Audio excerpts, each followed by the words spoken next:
శోధనలో పడిపోకుండానట్లు, శోధనలో పడకుండానట్లు, మీరు శోధనలో ప్రవేశించకుండానట్లు మెలకువగా ఉండి ప్రార్థన చేయండి. ఏం చేయాలట? మనం ఒక రోగంలో మనం పడిపోకుండా మనం ఏం చేయాలట? ప్రార్థన చేయాలి. ఒక వలలో మనము చిక్కుపడకుండా మనం ఏం చేయాలట? ప్రార్థన చేయాలి. ఎట్లా ప్రార్థన చేయాలట? నిద్రపోతూ ప్రార్థన చేయాలా, మెలకువగా ఉండి ప్రార్థన చేయండి అంటున్నాడు. చాలామంది చెప్తారు ప్రార్థన అంటే నిద్ర వస్తుంది, బైబిల్ చదువుదామంటే నిద్ర వస్తుంది, ఇంకా వేరే పని చేద్దామంటే ఏం కాదు, కానీ ఇవి చేద్దామంటేనే ప్రాబ్లం.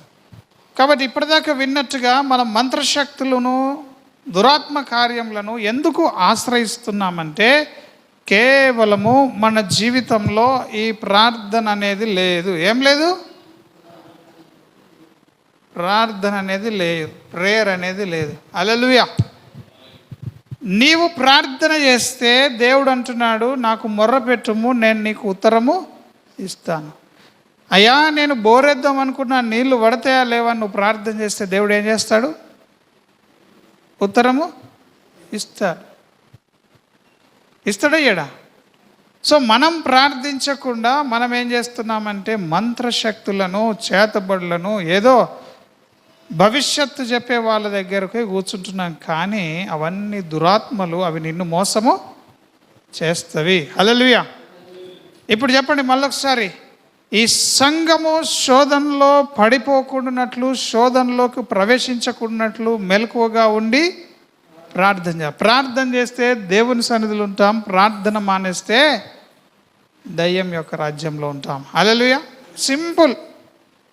26వ అధ్యాయంలో 41వ వచనం, మీరు శోధనలో ప్రవేశించకుండానట్లు మెలకువగా ఉండి ప్రార్థన చేయండి. అందరికి చెప్తున్నాడు. మెలకువగా ఉండి ప్రార్థన చేయకపోతే మనకు తెలియకుండానే దుష్టుడు వచ్చి మనల్ని నాశనం చేస్తాడని చెప్తున్నాడు. హల్లెలూయా. నిద్రిస్తున్నోళ్ళని మనము కొట్టడము ఈజీయా, మేల్కొని ఉన్నోళ్ళని పోయి కొట్టడం ఈజీయా? చెప్పండి చెప్పండి. పండుకున్నప్పుడు పోయి ఒక దెబ్బ వేయడానికి మనకు అల్క ఉంటుందా? అటు తెల్లున్నప్పుడు ఒక దెబ్బ వేద్దామంటే అల్క ఉంటుందా నీకు? వాళ్ళని కొట్టాలంటే నువ్వు ఎప్పుడు కొడతావు? ఎందుకు చెప్తలేరు మరి గట్టిగా? కృపమ్మకు అర్థమవుతలే. ఒకడు వండుకున్నప్పుడు నువ్వు ఎంత అంటే అంత కొట్టచ్చు. మేల్కున్నాడంటేనే భయంతోనే వెళ్తాం, కొట్టలేం పండుకున్నప్పుడు కొట్టినంత. సో ఇప్పుడు మనం సంఘము నిద్రపోతే దయ్యం ఏం చేస్తాడు? మనం మేల్కుంటేనే దెబ్బలు కొట్టేటోడు మనం పండుకుంటూ ఊకుంటాడా? మనం తెలుంటేనే, మనం మెలకువతో ఉంటేనే మనకు అనేక కష్టాలు పెట్టేటోడు దయ్యం, సాతానుడు. దయ్యం అని ఎందుకు అంటున్నామంటే చాలామంది దీన్ని అల్కగా తీసుకుంటారు. శోధన ఎక్కడి నుంచి వస్తుందంటే శోధకుడు. సాతాను పేరు ఏం పేరు? శోధకుడు. యేసుప్రభునే శోధించడానికి వచ్చిండంట. శోధకుడు వచ్చి యేసుప్రభుని శోధించినట్టుగా మనం శోధనలో ప్రవేశించకుండా మెలకువగా ఉండి ప్రార్థన చేయాలి. ఆమేన్. ఈ రోజు నుంచి మీకు కష్టాల్లో పడిపోతున్నారంటే కారణం ఏంటిది? అది శోధనలో పడుతున్నామంటే కారణం ఏంటిది? మనకు దుష్టుని శోధన, చెడ్డ శోధనలో పడుతున్నామంటే అది ప్రార్థన లేని జీవితమే. ఆమేన్. వాడు ప్రార్థన చేయడు, పాస్టర్కి ఫోన్ చేస్తాడు. పాస్టర్కి ఫోన్ చేయడానికి శాతం అవుతుంది, కానీ ఒక్క నిమిషం ఇంట్లో కూర్చొని ప్రార్థన చేయడానికి శాత కాదు. హల్లెలూయా. ప్రార్థన చేయడం చూడండి ఎంత వెర్రితనమో. పాస్టర్కి ఫోన్ చేసి గంట సేపు అయినా మాట్లాడడానికి చేతనవుతుంది, కానీ ఒక్క 2 నిమిషాలు 5 నిమిషాలు ప్రార్థన దేవునికి చేయడానికి మనకు చేతనైతలేదు. హల్లెలూయా. ఫోన్లో గంట సేపు కథలు చెప్పుకోరి, కబుర్లు చెప్పుకోవడానికి మనకు చేతనవుతున్నది, 2-3 కూర్చున్న దగ్గర ముచ్చట్లకు మనకు చేతనవుతున్నది, కానీ కళ్ళు మూసుకొని మోకాళ్ళ మీద ఉండి దేవునితో ప్రార్థనలో గడపడానికి చేతనైతలేదు. మనకు చేతన కాదు, సోమరులం మనం. హల్లెలూయా. మన శరీరం అసలు ఒప్పుకోదు దేవునిలో ప్రార్థన చేద్దామంటే. ఆమెన్. అందుకనే మనం ఏం చేయాలట? మెలకువగా ఉండి ప్రార్థన చేయాల. గొర్రెల కావలి పోయినోడు పోయి హాయిగా తాగి వండుకున్నాడు అనుకుందాం, గొర్రెలకు భద్రత ఉంటుందా? కావలి ఉండేం లాభం? మత్తుడై త్రాగి వండుకుంటే. కాపరి గొర్రెల కోసం ఏం చేస్తాడు? మెలకువగలిగి ఉంటాడా? ఉండడా? మెలకువగలిగి లేకపోతే నువ్వు కాపరే కాదు, అంతేనే కదా? సో ఇప్పుడు సంఘము ఈ లోకంలో ఉన్న ప్రజలకు కాపరిగా ఉన్నది. సంఘం ఏమైనది? ఈ లోకంలో ఉన్న ప్రజలకు కాపరిగా ఉంటుంది. ఈ సంఘము నిద్రపోకుండా ప్రార్థన చేయాలి. ఈ లోకంలో ఉన్న మనుషులందరి కొరకు, వాళ్ళ క్షేమము కొరకు, వారి రక్షణ కొరకు, వారి జీవితాలన్నీ కూడా దేవునిలో కట్టబడుట కొరకు ప్రార్థన చేయాల. ఆమెన్. చాలా సంఘములు నిద్రపోతుంటే అక్కడ దుష్టుడు మేల్కొని అనేక చెడ్డ కార్యములు చేస్తూ ఉంటాడు. హల్లెలూయా, హల్లెలూయా, హల్లెలూయా. ప్రార్థన అనేది ఎంతో విలువైంది. ఇప్పుడు అర్థమైందా? మెలకువ లేకపోతే ఎంతో ఇబ్బందుల పాలవుతాం, నిద్రపోయితే ఎంతో ఇబ్బందుల పాలవుతాం. నిద్రపోయేటోడికి దరిద్రం వచ్చేస్తుందంట. నిద్రపోయేవానికి ఏమొస్తుంది? దరిద్రం వచ్చేస్తుందంట. దొంగ వచ్చినట్టు వస్తుందంట, సామెతల గ్రంథంలో చెప్తున్నాడు. హల్లెలూయా. మెలకువగలిగి ప్రార్థన చేసే సంఘంగా మనం ఉండాల. నేనే అది కోరుకుంటున్నాను. నేను ఎక్కడున్నా నన్ను బాధ పెట్టే సంగతి ఇదే. మెలకువగలిగి ప్రార్థించే సంఘంగా ఉన్నామా? నేను ప్రార్థన జీవితం కలిగి ఉంటున్నానా? నేను పరిశుద్ధాత్మ సన్నిధిలో నడిపింపుకు, పరిశుద్ధాత్మ దేవుని నడిపింపుకు అన్నీ అప్పచెప్పుకుంటున్నానని ఆలోచిస్తూ ఉంటాను. హల్లెలూయా. ఎక్కడున్నా, ఏ ప్రయాణాలు ఉన్నా, దేవా ఇదిగో నేను తప్పు చేసే టైం వచ్చింది, నేను తప్పు చేయడం నాకు ఇష్టం లేదు, పరిశుద్ధాత్మ దేవా నేను నిజంగా అడుగుతున్నా, హృదయపూర్వకంగా అడుగుతున్నాను, నాకు సహాయం చేయని మీరు అడిగితే మీరు నిద్రపోకుండా దేవుడే మేల్కోగా ఉంచుతాడు. ఆమెన్. చప్పట్లు కొడదాం అందరం కూడా. నిద్రపోకుండా దేవుడే మెలకువగా ఉంచుతాడు. నీ వల్ల కాదు నిద్రపోకుండా ఉండడం. అందుకే దేవుని పరిశుద్ధాత్మ సహాయం మనకు ఎంతో అవసరం. పరిశుద్ధాత్మ దేవుడు మన జీవితాల్లో కార్యం చేయడం ఎంతో అవసరం. కాబట్టి ఈ సమయంలో ఒక చిన్న స్టోరీని మనం, ఉపమానాన్ని బైబిల్లో నుండి విని బైబిల్ తీసుకుందాం. మత్తయి సువార్త 13వ అధ్యాయం తీసుకుందాం. 13వ అధ్యాయంలో 24వ వచనం నుండి నేను చెప్తున్నాను. 24వ వచనం నుండి మనం మాట్లాడుకుందాం. దేవుని యొక్క కృపనే మనల్ని ఈ దినము నడిపించునుగాక. హల్లెలూయా. ఇక్కడ ప్రార్థించే సంఘము, ఇక్కడ ప్రార్థించని సంఘము, రెండు సంగతులు మనం చూస్తున్నాం. యేసు ప్రభు అంటున్నాడు, పరలోక రాజ్యమట పొలంలో మంచి విత్తనం విత్తిన ఒక మనుష్యుని పోలి ఉన్నది. హల్లెలూయా. ఇదేంటిది? పొలం. ఏంటిది ఇది? ఈ పొలంలో ఏం విత్తిండట? మంచి విత్తనాలు విత్తిండు. ఆమెన్. పరలోక రాజ్యం ఎట్లున్నది? పరలోక రాజ్యం అంటే సంఘమే. ఆమెన్. మన మధ్యలో ఉన్నది మనమే. పరలోక రాజ్యం అంటే ఇంకెక్కడనో కాదు. మనము దేవుని మాట విని ఆయన మాట ప్రకారంగా జీవిస్తే పరలోక రాజ్యం ఎక్కడనో లేదు, అది మన మధ్యలోనే ఉన్నది. ఆమెన్. కృపమ్మకి ఇది అర్థం కావాల. పొలంలో ఒక మనుష్యుడు మంచి విత్తనాలు విత్తిండట.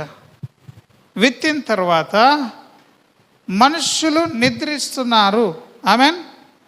మనుషులు ఏం చేస్తున్నారు? మనుష్యులు పండుకున్నారు. హల్లెలూయా.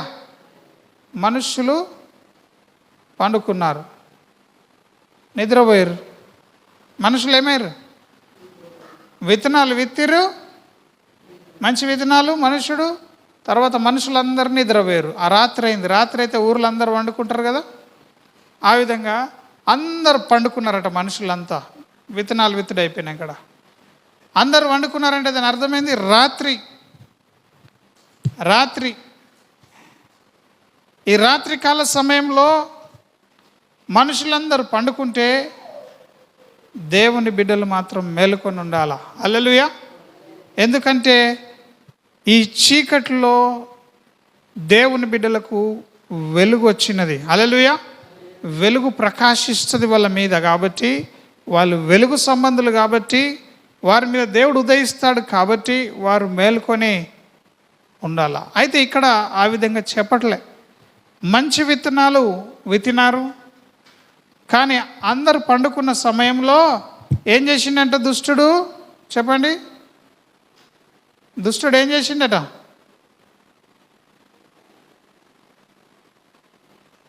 గురుగులు చల్లిండట. ఆమెన్.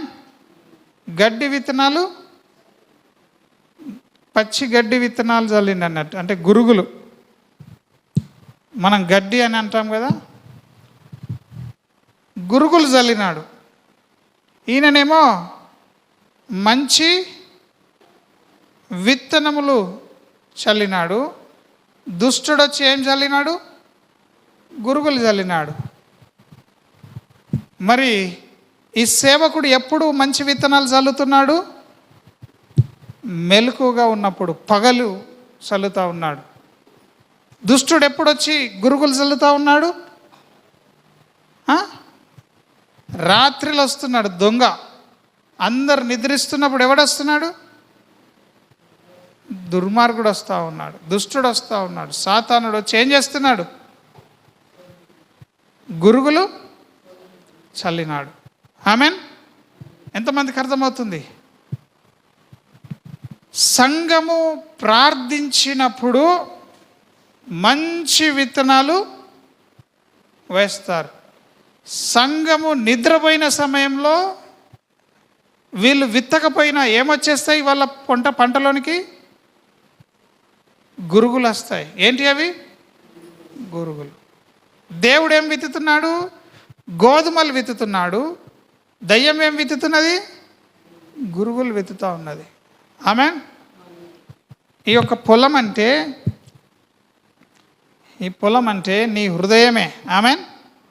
నీ హృదయంలో దేవుడు మంచి విత్తనాలు విత్తుతాడు. కానీ నీవు నిద్రపోతుంటావు. నీవు కొన్నిసార్లు దేవుణ్ణే మర్చిపోతావు, కొన్నిసార్లు ప్రార్థననే మర్చిపోతావు, వాక్యాన్ని మర్చిపోతావు, దేవునితో సహవాసం మర్చిపోయి నువ్వు నిద్రలోనికి వెళ్ళిపోతావు. హల్లెలూయా. నువ్వు నిద్రపోయినప్పుడు, ఒక వారం పోయినా కదా, ఈ వారం పోకపోతే నడదా అని అనుకుంటాం. నిద్ర వచ్చేస్తుంది అన్నట్టు. ఒక వారం పోయినప్పుడు మంచి విత్తనాలు వెతుకుంటున్నావు, పోకుండా ఉండడము, దేవునితో సావాసం లేకుండా ఉండడము, సోమరు అయిపోయి నిద్రపోతున్నాం అన్నట్టుగా సూచనగా మనం తీసుకుంటున్నాం. హల్లెలూయా. నీవు నిద్రపోతే నీ హృదయంలో దుష్టుడు వచ్చి ఏం చేస్తాడు? చెడ్డ విత్తనాలు విత్తుతాడు. ఆమెన్. మత్తయి సువార్తలోనే 13వ అధ్యాయంలో 24వ వచనంలో మనం చూస్తున్నాం. ఏమనున్నది? తన పొలంలో మంచి విత్తనం విత్తిన ఒక మనుష్యుని పోలి ఉన్నదట పరలోక రాజ్యం. ఈ పరలోక రాజ్యం అంటే సంఘమే. సంఘం అంటే నీవే అంటే నీ హృదయమే. ఆమెన్. నీ హృదయం ఎప్పుడు కూడా అలర్ట్గా ఉండాలా దేవుని సన్నిధిలో. హల్లెలూయా. మనుష్యుడు ఏం విత్తుతున్నాడు? మంచి విత్తనాలు విత్తితే సాతానుడు ఏం విత్తుతున్నాడు? గురుగులు విత్తేసి వెళ్ళిపోయిండు. విత్తనాలు విత్తేట రోజు గడ్డి కనబడుతుందా? కనబడదు. కొన్ని రోజులు, ఒక రోజు, 2 రోజులు, 3 రోజులు అవుతుంటేనే మనకు గడ్డి కనబడుతుంది, మనం విత్తిన విత్తనాలు కూడా మొలక వస్తుంది. అలాగే ఇక్కడ కూడా 26వ వచనంలో శత్రువు వచ్చి, 25వ వచనం, శత్రువు వచ్చి గోధుమల మధ్య గురుగులు విత్తిపోయినట. గోధుమల మధ్యన ఏం విత్తిండట? గురుగులు. ఇవి గోధుమలు అయితే ఈ గోధుమల మధ్యలో గురుగులు విత్తిండు. ఆమెన్. గోధుమల మధ్య గురుగులు విత్తిండు. ఇక్కడ చూడండి, గోధుమకు గురువుకి ఎంత తేడా ఉంటుందో చూడండి. ఇది గోధుమ గింజ, ఆమెన్, ఒక డాట్. ఇది గురువు గింజ. హల్లెలూయా. రెండు ఎట్లున్నాయట? ఈ రెండు ఎట్లున్నాయి? Same to same. మాంత్రికులు చెప్పేది గురుగు లాంటిది, దేవుడు చెప్పేది మంచి గోధుమ లాంటిది. ఒరిజినల్ దేవుని మాట, డూప్లికేట్ మాంత్రికుని మాట. ఆమెన్, సాతానుని మాట. ఎంతమందికి అర్థమవుతుంది నేను చెప్తుంది? చూద్దామంటే రెండు విత్తనాలే అప్పుడు ఏర్పడాయి అవి. హల్లెలూయా. రెండు భూమిలో పడ్డాయి.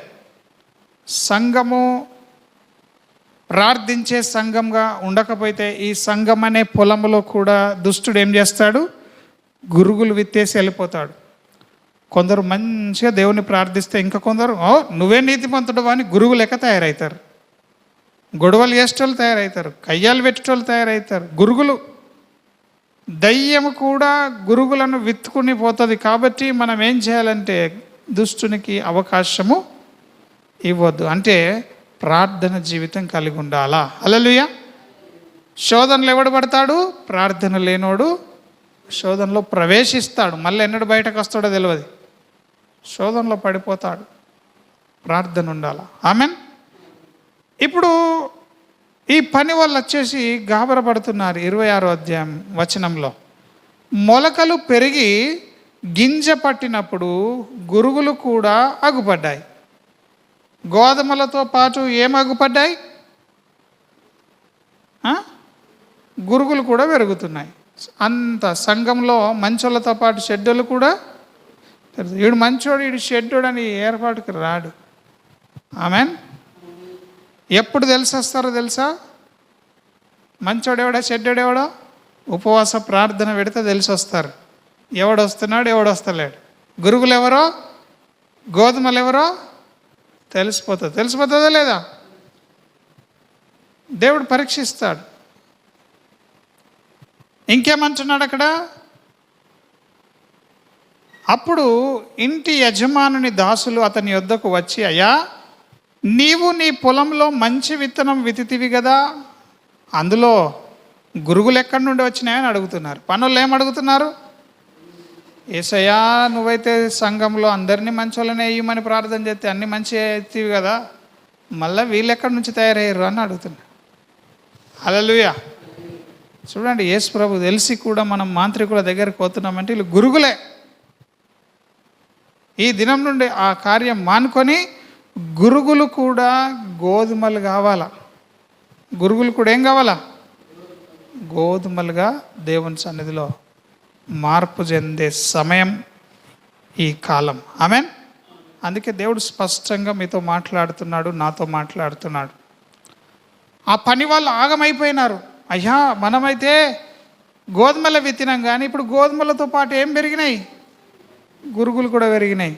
ఇక అంటున్నారు, ఆ గురుగులను ఎవరు విత్తిర్రయ్యా అని అడిగితే అది శత్రువు చేసిన పని అని చెప్తున్నాడు దేవుడు. ఈ మనుషుడు ఏం చెప్తున్నాడు? మంచి విత్తనాలు విత్తనాడు. ఇది మనం విత్తలేం, భయపడాల్సిన అవసరం లేదు. మనమైతే అన్ని మంచి విత్తినప్పుడు భయపడాల్సిన పని ఇది శత్రువు చేసిన పని. కాబట్టి మరి మీరు చింతించాల్సిన పని లేదంటున్నాడు. అప్పుడు ఆ దాసులకు రోషం వచ్చింది, ఎక్కడ లేని రోషం. అందరిని వీక్ పారేద్దాం అంటున్నాడు. ఈ గురుగులు ఎక్కడెక్కడ ఉన్నాయి అవన్నిటిని ఏం చేద్దాం? తీసి గడ్డి వీకెత్తాం కదా మనం పొలంలో. మన పంటకి నష్టం చేసే పిచ్చిగడ్డి అంతటిని మొక్కల్ని మనం ఏం చేస్తాం? తీసేస్తాం. అలాగా వీళ్ళు ఏం చేశారంటే పెరికేద్దాం అనుకుంటున్నారు. ఆమెన్. ఇప్పుడు ఏమైనాయి అంటే అవి మొలకలెత్తినాయి. ఆమెన్. హల్లెలూయా. ఇప్పుడు ఏమైంది? ఇది మొలకెత్తింది. ఆమెన్.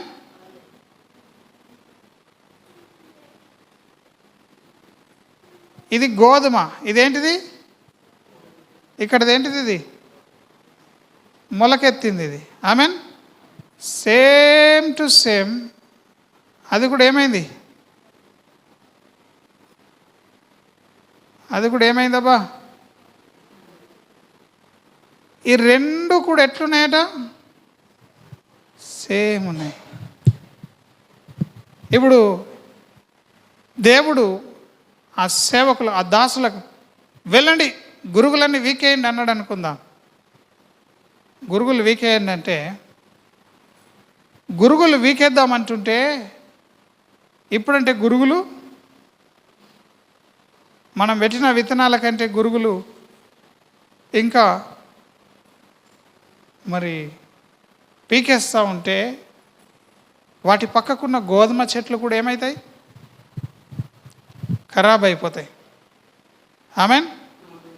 దేవుడు అంటున్నాడు, సంఘంలో ఒక గురుగుంటే వాడిని బట్టి 10 మంది నష్టపోతారని. ఉన్నారు మన సంఘంలో కొందరు ఉన్నారు, ఇంటి దొంగలు ఉంటారు, పట్టుకోలేం. హల్లెలూయా. సంఘాన్ని పాడు చేసేస్తారు. అట్లాంటి వాళ్ళని మనం చూసి చూడనట్లు లేదు. టైం వచ్చినప్పుడు దేవుడు సహాయం చేస్తాడు. హల్లెలూయా. మనం వాళ్ళని పట్టుకొని ఎలాడినాం అనుకో, పక్కకున్న గోధుమలు కూడా ఏమవుతాయి? ఖరాబ్ అయిపోతాయి. ఆమెన్. సో దేవుడు మంచి జ్ఞానం ఇస్తూ ఉన్నాడు. అందుకు దేవుడు అంటున్నాడు, వద్దు, గురుగులు పెరుగుచుండగా వాటితో కూడా ఒకవేళ గోధుమలం పెళ్ళగిస్తాం. మీకు ఇప్పుడంటే గురుగులు ఏర్పడుతున్నాయి కాబట్టి మీరు ఈజీగా పెరికేస్తారు. కానీ పెరికేస్తే గోధుమలు కూడా దెబ్బ తింటాయి. ఒక్కోసారి ఆ గురుగులు అనుకొని గోధుమలను కూడా మీరు పీకేస్తారు. ఎందుకు? 2 సేమ్ ఆకులు, 2 సేమ్ కర్రలు, 2 సేమ్, అంతా సేమ్ టు సేమ్. హల్లెలూయా. అర్థమవుతుందా నేను చెప్పేది? నిద్రపోతే ఎంత డేంజర్ ఉందో చూడండి. గిదానికి ఏమవుతుంది? చిన్న తప్పుకి ఏమంటాడు దేవుడు?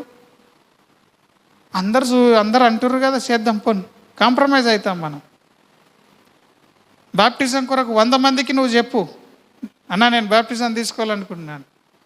నీ హృదయంలో దేవుడు ఏ ఆలోచన ఇచ్చిండు అదే నెరవేరుతుంది. అర్థమవుతుందా? దేవుడిని నీకేం చెప్తున్నాడు అదే నెరవేరుతుంది. బాప్టిజం మనం లేట్ చేస్తూ ఉంటాం. ఎవరి దగ్గరికి వెళ్ళి కూడా నీకు జవాబు రాదు. ఎందుకంటే నీ సమస్య వాడికి ఉండదు, నీ సమస్య నీదే. హల్లెలూయా. నీ దెబ్బలు నీయే, నీ బాధ నీదే, నీ ప్రేమ నీదే దేవుని మీద. అర్థమవుతుందా? సో దేవుడు అంటున్నాడు, గురుగులు వీకేయడానికి ట్రై చేస్తే గోధుమలు కూడా కదిలిపోయి మనకు దెబ్బ వస్తుంది. కాబట్టి అన్నీ పెరగను. మంచోడు చెడ్డోడు చర్చిలో ఎదగని అంటున్నాడు దేవుడు. ఎదిగిన తర్వాత ఏం చేస్తారట వాళ్ళు? కోతకాలము వరకు రెంటిని కలిసి ఎదగనీయుడి. 30వ వచనం. కోతకాలమందు గురుగులను ముందుగా కూర్చి వాటిని కాల్చివేయుటకు కట్టలు కట్టి గోధుమలను నా కొట్లలో చేర్చిపెట్టుడని కోతగాండ్రతో చెప్పుదునా నేను. హల్లెలూయా. ఇప్పుడు చూడండి, ఇవి మొక్కలుగా ఎదిగినాయి. ఇది ప్రార్థన చేయడం వలన పెరిగిన చెట్టు. మన జీవితంలో ప్రార్థన మానినందుకు ఎదుగుతున్న చెట్టు. మన జీవితంలోనే గురుగులున్నాయి, మన జీవితంలోనే గోధుమలున్నాయి. మన సంఘంలోనే గురుగులున్నాయి, మన సంఘంలోనే గోధుమలున్నాయి. దేవుడు అన్నాడు, వద్దొద్దొద్దు, వాటిని పెరికేయద్దు, అవి పెరగనన్నాడు. ఆమెన్. ఏమన్నాడు? అవి పెరగాలన్నాడు. పెరిగినాయి. పెరిగి మంచిగా కర్ర పుట్టింది అన్నట్టు. ఆమెన్. ఏమొచ్చింది? గోధుమల కర్ర వచ్చినాయి. హల్లెలూయా. గోధుమల కర్ర. ఈ గురుగులకు కూడా ఏమొచ్చింది? గురుగులు వచ్చినాయి. ఆమెన్. ఈ రెండింటికి ఎటువంటి తేడా లేదు. గోధుమల యొక్క కర్ర ఎట్లా ఉందో దంటు, గురుగుల దంటు కూడా అలాగే ఉంది. వాళ్ళ పంట అది చాలా పెద్ద పంటలో ఒక్కొక్క గురుగుని ఎట్లా ఏరియాలో కష్టమా కాదా? గోధుమల పంట చూసిర్రా మీరు ఎప్పుడన్నా? అందులో గడ్డిని తీసేయాలంటే ఎంత కష్టమవుతుంది. అలాగే ఈ గురుగులైతే సేమ్ గోధుమల్లాగానే దంట్లున్నాయి. ఎట్లున్నాయి? గురుగులు గోధుమలు సేమ్ టు సేమ్, చూస్తే అన్ని గోధుమల్లాగానే కనిపిస్తున్నాయి. ఇప్పుడు ఏం చేయాలి? ఇప్పుడు పనులు గురుగులేవో గోధుమలేవో సపరేట్ చేయాలా? ఆమెన్. సో ఆ సపరేట్ చేయబడే టైంకి మనం ఉన్నాం ఇక్కడ. ఇంకొద్దిసేపట్లో దేవుడు మనల్ని మన కృప చూపుతూ ఉంటాడు. ఆమెన్. హల్లెలూయా. ఈ దాసులు ఎవరైతే ఈ కోత కోయడానికి వెళ్తారో వాళ్ళు పొద్దున వెళ్ళి మంచిగా ఫుడ్ వండుకొని హాయిగా తింటారు. హాయిగా తిని పట్టపగలు సూర్యుడు నెత్తి మీదకి వస్తాడు చూడు, నెత్తి మీదకి వచ్చినప్పుడు పని మొదలు పెడతారు. ఇక గురుగులన్నింటినీ మొట్టమొదటగా కోసేస్తారు. హల్లెలూయా. ఆమేన్. హల్లెలూయా. ప్రార్థన లేని జీవితాలన్నీ కూడా తెలిసిపోతాయి. ప్రార్థన చేస్తున్న జీవితాలన్నీ కూడా తెలిసిపోతాయి. గురుగులు ఎవరో గోధుమలు ఎవరో, నీ లోపల మంచిదేదో చెడ్డదేదో. ఆమెన్. ఎట్లా తెలుస్తుంది? ఇక్కడ ఈ పంట మీద, ఆమెన్, ఇప్పుడు ఈ పంట మీద ఇక్కడ చూడండి మంచిగా, పని వాళ్ళు ఎప్పుడు కట్ చేస్తారట? అది పట్టపగలు. ఆమెన్. సూర్యుడు చెప్పండి, సూర్యుడు ఎప్పుడైతే మిట్ట మధ్యాహ్నం అంటామో సూటిగా నెత్తి మీద ఉంటాడో అప్పుడే ఈ గురుగులను ఈ గోధుమలను కోయడానికి వీలవుతుందని. ఆమేన్. హల్లెలూయా.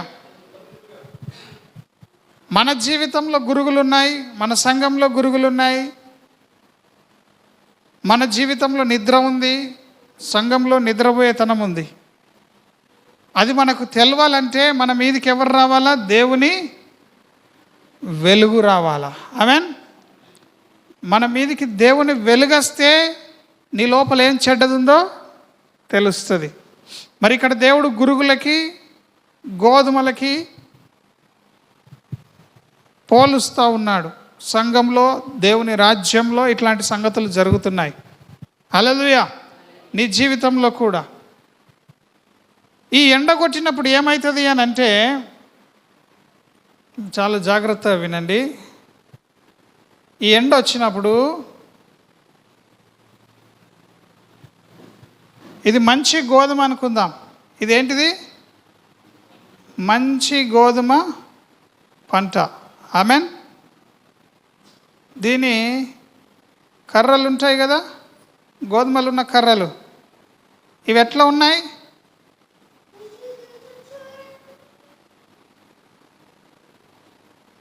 ఎండ వచ్చినప్పుడు కిందికి వంగిపోయినాయి. ఆమెన్. దేవుని వెలుగు గోధుమల మీద కొట్టినప్పుడు ఏమవుతుంది? గోధుమలు వంగిపోతున్నాయి. హల్లెలూయా. తోట మీద ఎండ కొట్టినప్పుడు గోధుమలు ఏమవుతున్నాయి?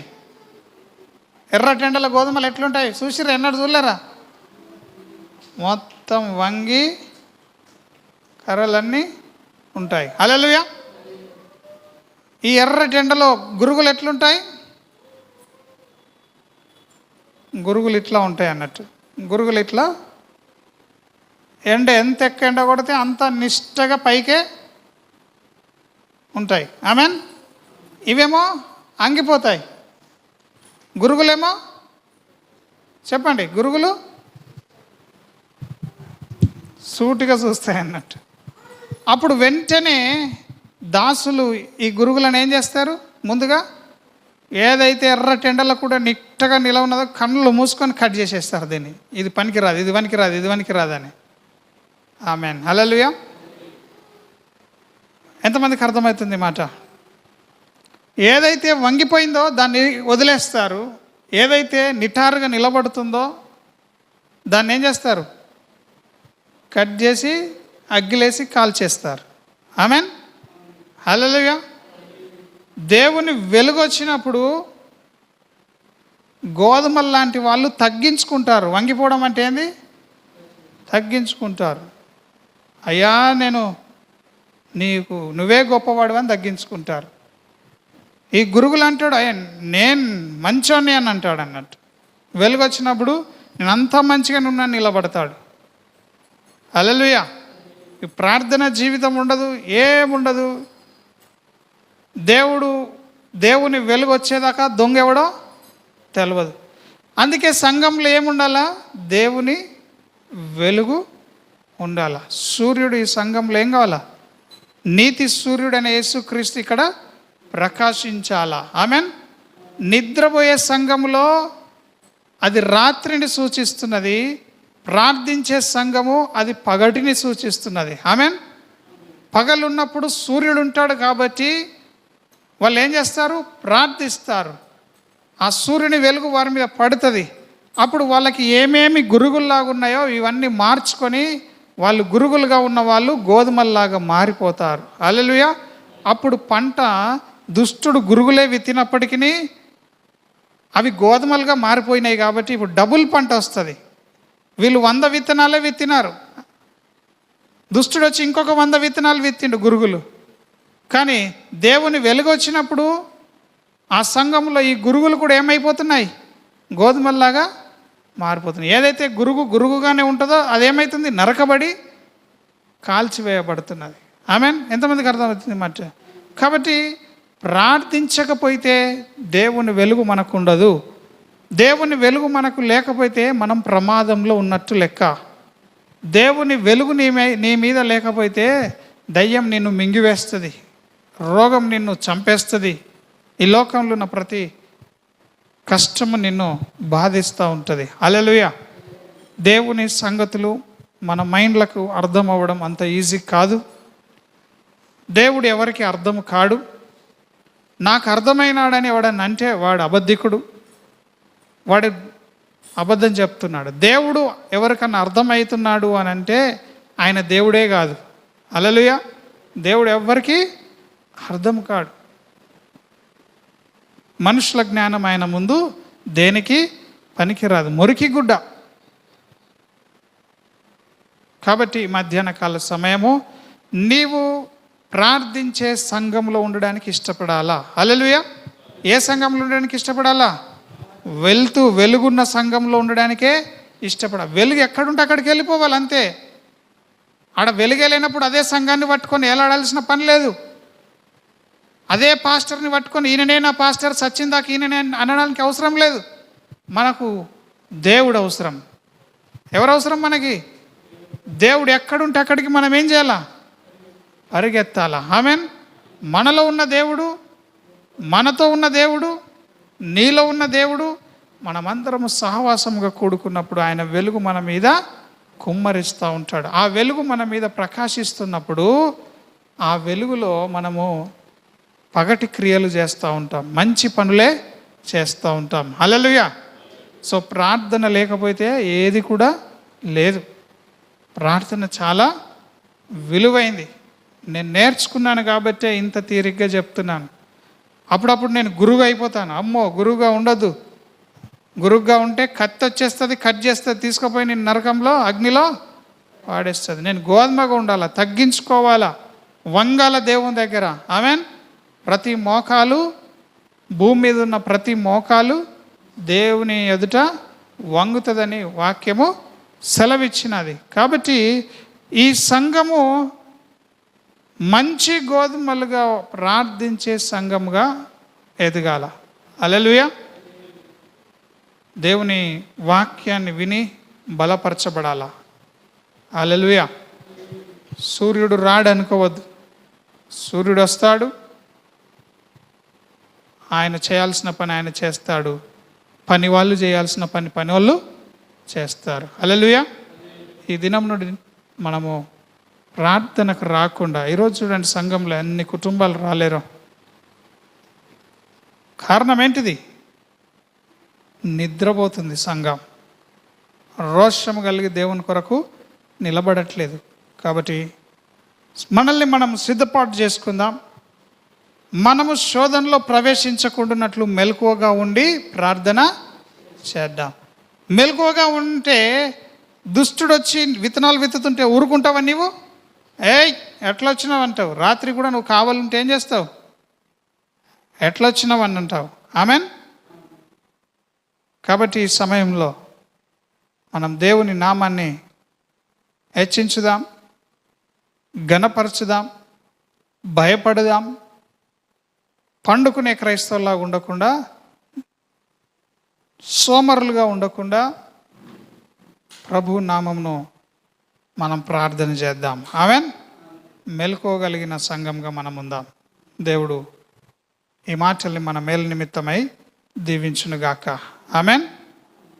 మరి నీవు గురువుగా ఉన్నట్లయితే, నిన్ను నీవు తగ్గించుకుంటే, ఈ దినం గోధుమగా మారినట్లయితే దేవుడు నిన్ను మరి తన గోదాముల్లో నింపుకుంటాడంట. గోధుమలను తన కొట్లలో అనగా సంఘంలో నింపుతాడట. ఆమెన్. ఎంతమంది నేను మంచి గోధుమగా ఉండాలనుకుంటున్నాను అనుకుంటున్నారు? మీరు ప్రార్థించే క్రైస్తవులుగా ఉండాలా. ఆదివారం నాడు వచ్చి ఆదివారం నాడు వెళ్ళిపోయే ఆ చెడ్డ క్రైస్తవులాగా మనకొద్దు. ప్రతి దినం దేవునితో గడిపే క్రైస్తవులుగా మనం ఉండాలా. ఆమెన్. ఆ ఊకే పోతారా? దేవుడు దేవుడు అంటే నోట్లకి తిండి ఎట్లా వస్తుంది అనుకుంటారు. వాస్తవమే, నీకు ఇస్తాడు దేవుడు. నీకు పని చేసుకునే టైం ఇస్తాడు, ప్రార్థించే టైం ఇస్తాడు, అన్నీ ఇస్తాడు, నీతో మాట్లాడతాడు. ఆయన కొందరిని సేవ కొరకు ప్రత్యేకపరుచుకుంటాడు. లక్షల మందిని నడిపించడానికి మోషే ఒక్కరిని దేవుడు ఏర్పరచుకున్నాడు. సేవకులు ఎక్కువ అవసరం లేదు. హల్లెలూయా. సేవకులు ఎక్కువ అవసరం లేదు. ఒక్క ప్రవక్తను వాడుకొని లక్షల మందిని దేవుడు నడిపించినాడు. సో అందరు కూడా మంచి గోధుమలు అయితే సరిపోయాయి. మంచి గోధుమ పంటగా ప్రభువుకు మనం ఉంటే సరిపోయాయి. హల్లెలూయా. ఆమేన్. సో నిర్ణయం తీసుకుందాం, మనం దేవునిలో ఎదుగుదాం. ఆళ్ళు చెప్పిన మాటలు వినొద్దు, దేవుని మాటనే వినాలా. నీకు దేవుడు కావాలా, కథం దేవునిలో ఉండాలంతే. నాకు అటొక కాలు ఇటొక కాలేసి లోకంలో దేవునిలో ఉంటానంటే దెబ్బతింటాం. వాక్యం చెప్తుంది, అప్పుడు ఎవడొచ్చి ప్రార్థన చేసినా నీకు మేలు జరగదు. ఇంకా దేవుడు నిన్ను సాతానునికే అప్పచెప్పేస్తాడు పో అని. ఆమెన్. ఇవన్నీ వాక్యంలో ఉన్నాయి. కళ్ళు మూసుకుందాం, వాక్యాన్ని బట్టి ప్రభువును స్తుతించుదాం. అయ్యా, ఈ దినం నేను గోధుమనో గురుగునో నిన్ను నమ్ముతున్నానని చెప్పి నేను